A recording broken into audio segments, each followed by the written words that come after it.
अस्सलाम वालेकुम, welcome to my YouTube channel video update tech. तो कैसे हैं आप सब। आज हम MTS 202 सीरीज़ का लेक्चर नंबर 13 स्टार्ट करने लगे। तो बेसिकली ये हमारा टॉपिक लेक्चर में मतलब 10 से हमारा ये रिलेशन चल रहा है। तो अगर आपने लेक्चर नंबर 10 ले लिया तो आपको ये सब ही रिलेशन की समझ आ जाएगी। अगर आपने वो नहीं लिया तो आपको किसी रिलेशन की समझ नहीं आएगी। आप चाहे ये 4-5 चैप्टर्स हैं 15 तक, ये सिर्फ और सिर्फ हमारे रिलेशन पे डिपेंड करते हैं। तो आपने वो लेक्चर जाके लाजमी लेना, उसमें मैंने रिलेशन की एक एक चीज़ बताई है। तो बिना टाइम वेस्ट के चलते हैं अपने लेक्चर की तरफ। लेकिन इससे पहले अगर आप मेरे चैनल पे न्यू है तो इसको सब्सक्राइब लाजमी कीजिएगा। इस लेक्चर में हम लेक्चर में 13 और 14 दोनों क्लियर करेंगे, क्योंकि दोनों लेक्चर्स में सिर्फ और सिर्फ रिलेशन के बारे में बात की गई है। तो अब हम सबसे पहले एक्सरसाइज देख लेते हैं कि मतलब इनके रिलेशन बताने हैं। सबसे पहले हम ये वाला देखते हैं। आर मतलब यहाँ पे इनवर्स एस रिफ्लेक्सिव, तो ये हमारे पास। और दूसरा हमने देखना है आर इनवर्स एस सिमेट्रिक। अब सिमेट्रिक क्या होता है और उसके बाद ट्रांजिटिव क्या होता है, और उसके बाद हमारा नेक्स्ट है। अब हमने इन सब की एग्जांपल देख लेनी है। अब यूनियन में तो आपको ये पता ही है कि आर यू एस यूनियन में हम क्या करते हैं, इन सब का पेयर बनाना है। मतलब जितने भी अब हमारे ये आगे टॉपिक है ना, मतलब 15 तक हमने सिर्फ और सिर्फ ये पेयर ही बनाते रहना है कि इनका पेयर ये इस तरह बनेगा, इस तरह बनेगा। तो इसीलिए मैं आपको कह रहा हूँ कि लेक्चर नंबर 10 लाजमी जाके अपने वॉच करना है। इसके बाद R is not irreflexive if an elements a belong to a such as a belongs to r। उसके नेक्स्ट हमारे पास इसकी एग्जांपल दी गई है कि R1 हमारे पास 1 3 1 4 2 3 2 4 3 1 एंड 3 4। यहाँ पे हमने इसका एक रिलेशनशिप बनाया।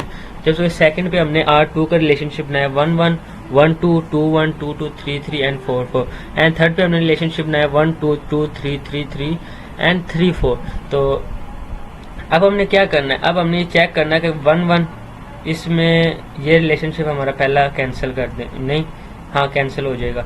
नेक्स्ट में अब हमने चेक करना 1 1 आ गया तो हम यहाँ पे लिख देंगे 1 1 notes belong to R1, 2 2 notes belong to R1, 3 3 notes belong to R1, 4 4 not belong to R1। मतलब रिलेशन इसके अंदर नहीं बन रहा तो हमने उनके नाम लिख देने जहाँ जहाँ पे वो रिलेशनशिप हमारा बन रहा है। उसके बाद नेक्स्ट ये हमारे पास इररिफ्लेक्टिव की एग्जांपल है। अब यहाँ पे इन्होंने ग्राफ बनाया 1 3 का, 1 यहाँ पे ये 3 के साथ बना, 2 1 का, ये 2 का 1 के साथ बना, 2 3। मतलब ये तो फिर इजी है, ये आप बना सकते हैं। इसके बाद नेक्स्ट चलते हैं। नेक्स्ट अब हमने इसी चीज़ को मैट्रिक्स में करना है। 1 2 3 का रिलेशनशिप है 1 3 2 1 2 3 एंड 3 2। अब 1 1 का रिलेशनशिप हमारे पास है नहीं है तो हमने 0 लगा देना है। ठीक है ना, समझ आ रही है ना आपको। अब 1 2 का रिलेशनशिप है, यहाँ पे चेक कर सकते हैं 2 1 क्या है तो हम यहाँ पे भी 0 लगा देंगे। 1 3 का रिलेशनशिप है यस तो हम यहाँ पे 1 लगा देंगे। इसी तरह आपने ये सारा मैट्रिक्स भी कर लेना है। तो फिर हमारे पास एंटी सिमेट्रिक अब आ गया नेक्स्ट। अब एंटी सिमेट्रिक हमारे पास क्या होता है, R is not antisymmetric if there are elements A and B such as A and B belongs to R, B and A belongs to R, but A not is equal to B। अब हमने 1 2 3 4 ये एक relationship बना लिया। अब relation 1 1 2 2 3 3 1 2 जैसे पहले relationship बनाते हैं वैसे बना लिया। अब R1 is a antisymmetric and symmetric, R2 is a antisymmetric but not symmetric because 1 and 2। क्योंकि 1 जो हमारे पास 1 1 होता है या 2 2 या 3 3 ये हमारे पास सिमेट्रिक होते हैं, जबकि हमारे पास अगर 1 2 या 3 1 इस तरह 1 4 जो मतलब मिलते जुलते ना हो तो वो हमारे पास सिमेट्रिक नहीं होता। क्यों? क्योंकि उन्होंने पहले ही बात कर दी A not is equal to B। ठीक है ना, उम्मीद करता हूँ आपको मेरी समझ आ रही होगी। अब इसी तरह ये सारी भी आपने एग्जांपल करनी है। उसके बाद नेक्स्ट चलते हैं। नेक्स्ट ये तो अब बहुत इजी है, आपको बनाना भी आना चाहिए। ये 1 1 का रिलेशनशिप इस तरह बन रहा है, 1 2 का रिलेशनशिप, 2 3 का एंड 3 1 का, ये सब इस तरह रिलेशनशिप बनने। और इसको भी इन्होंने मैट्रिक्स में करना है। तो सेम मैट्रिक्स में जैसे हमने अभी यहाँ पे करके आए 1 1 का रिलेशनशिप बन रहा है तो 1 आ गया, 1 2 का बन रहा है तो 1 आ गया। इस तरह ये भी रिलेशनशिप हमने बना लेना है।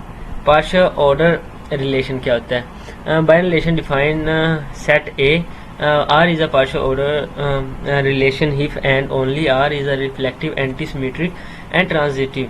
तो ये हमारे पास पार्शियल ऑर्डर कहलाता है। और इसमें होता क्या है इसमें हमने less than is equal to reflexive, तो ये हमारे पास एक एंटी सिमेट्रिक होता है, और एंटी सिमेट्रिक मैं आपको बताया हूँ कि वो क्या होता है।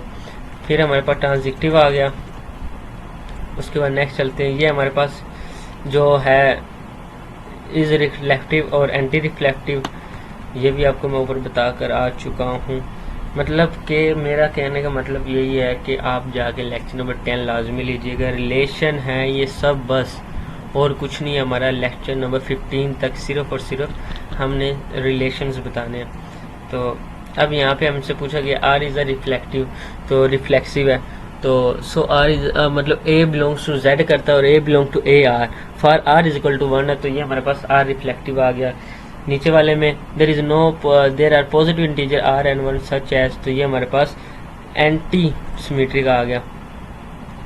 ठीक है, उसके बाद आर ट्रांजिटिव, सेम उसी तरह।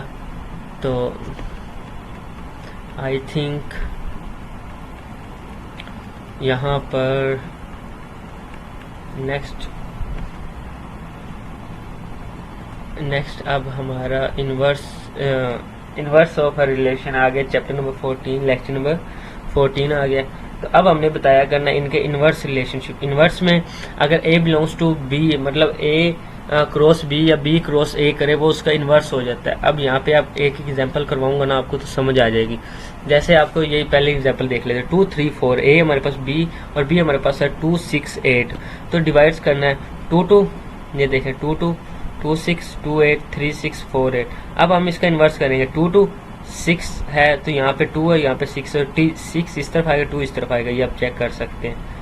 फिर हमारे पास 2 8 है तो 8 2 हो जाएगा। समझ आ गई आपको? ये हमारे पास इन्वर्स। अब ये पूरा हमारा टॉपिक इसी पे इन्वर्स करना है हमने। अब यहाँ पे देखें 2 2 2 4, मतलब जैसे रिलेशनशिप बनाते 2 2 का 2 6 का 2 8 का 3 6 का और 4 8 का, ये हमने रिलेशनशिप बना ली। अब इन्वर्स में क्या करना, बस इन्वर्स में हमने इस चीज़ को उल्ट कर देना। ये पूरा टॉपिक अब हमारा इसी बेस पर आएगा कि हमने इन्वर्स करना, जो भी रिलेशनशिप हम बनाएंगे उसका हमने इन्वर्स कर देना। अब यही चीज़ हमने मैट्रिक्स में करनी है। अब मैट्रिक्स में गया 2 2 1 आ गया, 2 का 6 के साथ रिलेशनशिप है तो ये भी हमारे पास 1 आ गया। अब हमने इसका उल्ट कर देना, यहाँ पे 6 है, यहाँ पे 2। अब हमने 6 का 2 के साथ रिलेशनशिप बनेगा तो 1 आएगा। समझ रहे हैं ना? क्योंकि ये मैं आपको ग्राफ ऊपर समझा कर आया हूँ, उम्मीद करता हूँ आपको इसकी समझ आ गई होगी ऊपर भी।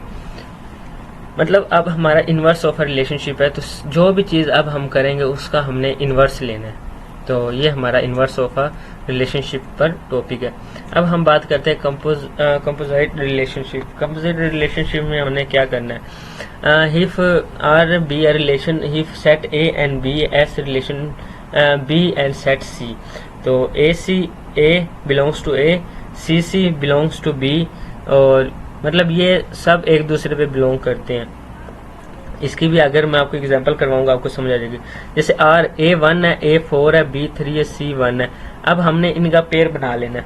पेयर कैसे बनाना है, 1x, मतलब एक हमने उसको इन्वर्स किया, दूसरा हमने उसको एट x में पुट किया, क्या हुआ 1x। अब यहाँ पे आप देख सकते हैं 2x, 3 का b है, 3y, b हमारे पास y के बराबर होते हैं ना, c हमारे पास z होता है तो 3z। समझ आ रही है या नहीं आ रही? लेकिन मेरे ख्याल से तो आपको समझ आ रही होगी क्योंकि बहुत ही ईजी है। अब यहाँ पे इन्होंने देखे, अब यहाँ पे इन्होंने 3 कंपोजिट रिलेशन दे दिए एरो डायग्राम में। अब क्या किया, ABC 1 2 3 4 XYZ, मतलब A1 और 1 का x के साथ रिलेशन, मतलब इनके रिलेशनशिप पहले आपने ऊपर बना लेना और फिर यहाँ पे नीचे रिलेशनशिप बनाते रहना है। फिर उसके बाद नेक्स्ट चलते हैं। उसके बाद हमारे पास आ गया ये matrix representation of a composite relation. तो ये भी 1 + 1। अब आपने पहले तो ये याद करना, 1 + 1 हमारे पास 1 के बराबर होता है, 1 + 0 1 के बराबर, 0 + 0, मतलब ये तो इजी है। 1.1 मल्टीप्लाई, मतलब अब हम कर रहे हैं एडिशन में। आपको पता है एडिशन में मतलब 0 1 भी आ गया, 1 आ गया तो 1 ही है, और मल्टीप्लिकेशन में अगर 1 भी 0 आ गया तो वो पूरी वैल्यू को 0 कर देगा। बस आपने इतना ज़्यादा